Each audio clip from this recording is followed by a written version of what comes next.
ఇప్పుడు రేవ్ పార్టీల గురించి పెద్ద చర్చే జరుగుతోంది. ముఖ్యంగా బెంగళూరులో జరిగిన ఓ రేవ్ పార్టీలో సినీ నటి హేమ ఆశీరాయ్ దొరకడం సంచలనం సృష్టించింది. దీంతో ఈ రేవ్ పార్టీల గురించి పలువురు చర్చించుకుంటున్నారు.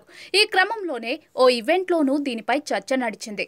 ఈ సందర్భంగా జబర్దస్త్ బ్యూటీ రీతూ చౌదరి కూడా రేవ్ పార్టీలపై తన అభిప్రాయాన్ని వెల్లడించింది. వాటి గురించి తెలియక రేవ్ పార్టీలకు తనను ఎప్పుడెప్పుడు పిలుస్తారా అని ఆసక్తిగా ఎదురుచూశానని బయటపెట్టింది. రేవ్ పార్టీ అంటే ఏంటో ముందుగా నాకు తెలియదు. అదేంటో తెలియక రేవ్ పార్టీకి నాకెప్పుడు ఆహ్వానం వస్తుందా, నన్నెప్పుడు పిలుస్తారా అని ఆశగా ఎదురు చూశానని రీతూ చౌదరి తెలిపింది. కానీ రేవ్ పార్టీల గురించి తెలిసిన తర్వాత వద్దని అనుకున్నానని చెప్పింది.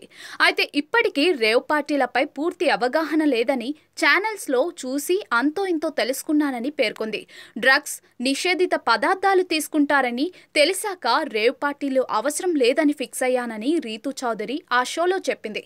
సినీ ఇండస్ట్రీలోని వాళ్ళు డ్రగ్స్ తెలిసి తీసుకుంటున్నారో తెలియక తీసుకుంటున్నారో వాళ్ళకే తెలియాలని పేర్కొంది.